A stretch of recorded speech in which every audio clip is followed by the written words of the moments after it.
Continuamos con la introducción al Nuevo Testamento en estas comparativas entre el Nuevo Testamento y el Antiguo Testamento, aquí en este programa de doctorado en teología del World Council of Good on Planet Earth. En el Antiguo Testamento, Israel fracasa en la fidelidad al espíritu de la ley de Dios, cayendo en la idolatría y en el legalismo. Isaías capítulo 1, verso 11 al 18.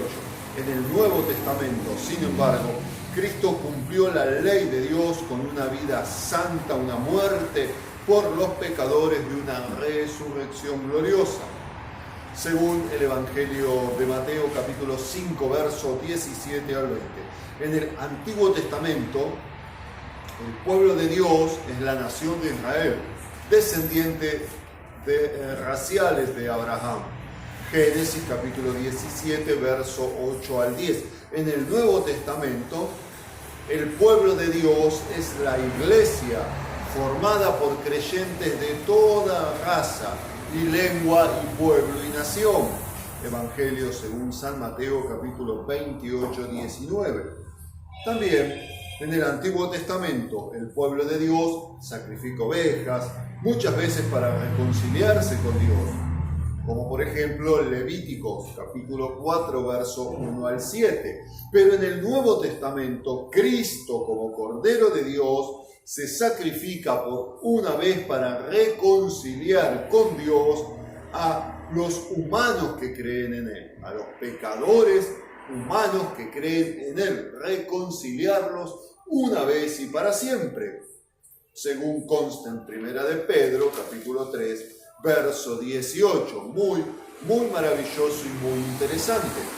En el Antiguo Testamento, el Antiguo Testamento y el Nuevo Testamento tienen un mismo autor, que es Jesucristo. Se revela en el Nuevo Testamento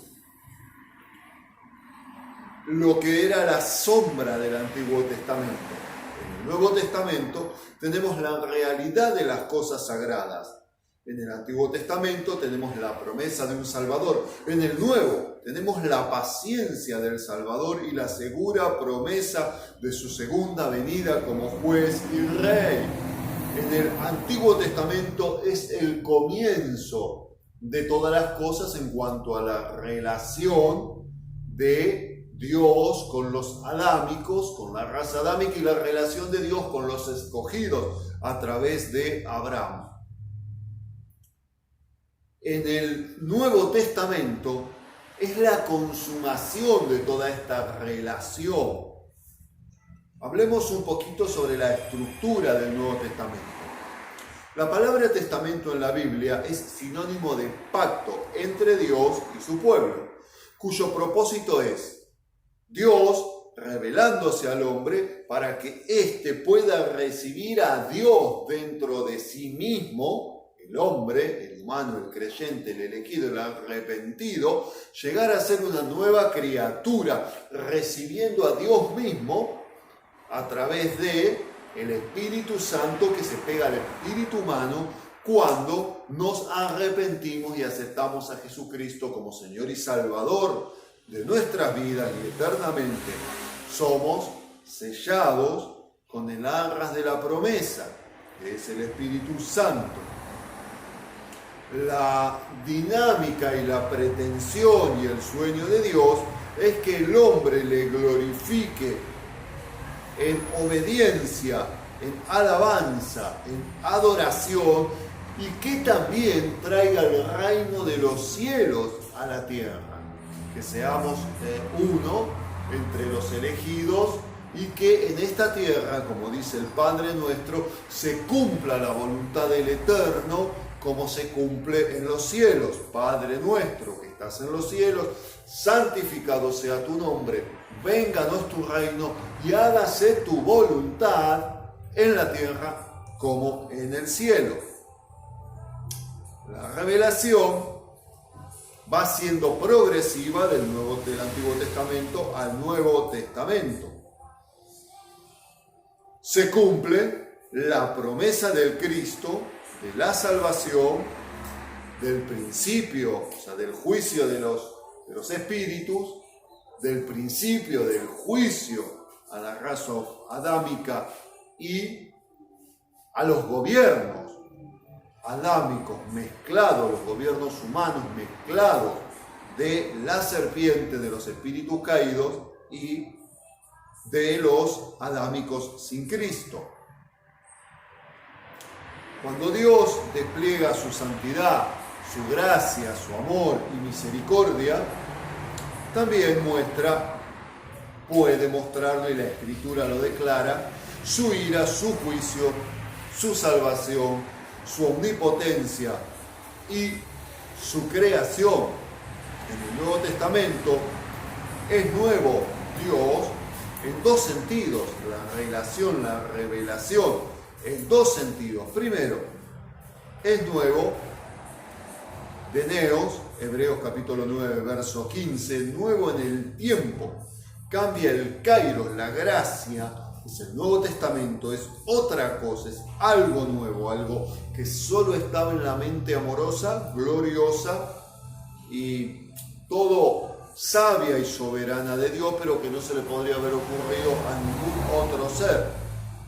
Es un mejor pacto, con una calidad superior, como nos dice claramente Hebreos capítulo 8, verso 6. Pero no se puede entender claramente el Nuevo Testamento sin conocer el Antiguo Testamento. Y este último no está completo, el Antiguo Testamento, sin el Nuevo Testamento. Por eso la Biblia son ambos testamentos, ambos testimonios, ambas buenas noticias, ambos relatos, ambas buenas nuevas. El Nuevo Testamento está compuesto de 29 libros. Acá, si quieren ir anotando, el Nuevo Testamento está compuesto de 29 libros. 5 son libros históricos. Los Evangelios, Mateo, Marcos, Lucas, Juan y Hechos de los Apóstoles son libros que relatan sucesos de la historia. Y 21 son epístolas, 21 son cartas y uno es apocalíptico, es de los eventos finales, que en realidad es la compilación, el Apocalipsis, de parte del Antiguo Testamento y del Nuevo. Es la revelación del cumplimiento de cómo se van dando y cómo se fueron dando las cosas entre el Nuevo Testamento y también del Antiguo Testamento y lo que vendrá en el milenio, que en pocos años Cristo va a sentar sobre este planeta un reinado de 1000 años. Los 4 evangelios hablan de la obra de expiación de Cristo, la obra por la cual se sacrifica por nosotros. Esta obra ya está realizada, consumado es, y disfrutamos hoy la muerte y resurrección de Jesucristo. Disfrutamos por su sangre una nueva vida, una nueva realidad, ya no solo humanos caídos, ya no solo adámicos, ahora nuevas criaturas en Cristo Jesús, y hacia ahí debe de ir todo el enfoque de nuestro espíritu, alma y cuerpo, pues está escrito que debe ser guardado irreprensible hasta la venida de Jesucristo. ¿Qué debe ser guardado irreprensible? Espíritu, alma y cuerpo, la integralidad de nuestro ser. A ver, en los evangelios Cristo es profeta que anuncia salvación y juicio. En el libro de los Hechos y las epístolas, las cartas, Cristo es el sacerdote que intercede por los salvos. En el Apocalipsis es el protagonista, Cristo. En los evangelios Cristo es fundamento y fundador de la salvación. En el libro de los Hechos relata la difusión de esta salvación a través del mundo conocido, civilizado, cercano de aquella época. Y en las cartas, en las epístolas, explican la doctrina de la salvación.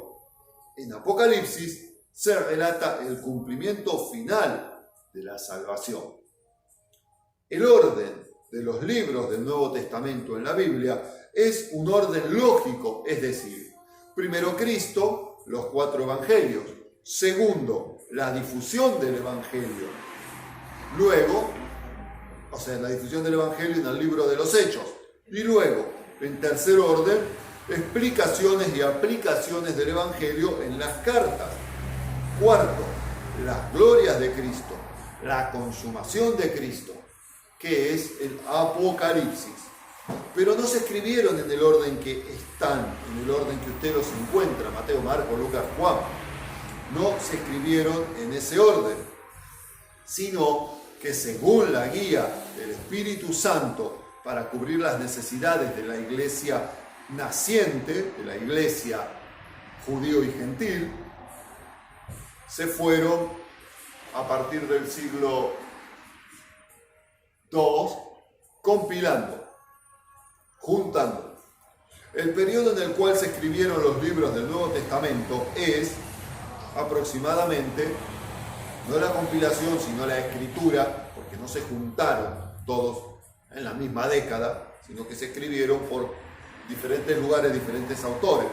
Es la década entre 40 a la década 90 del primer siglo.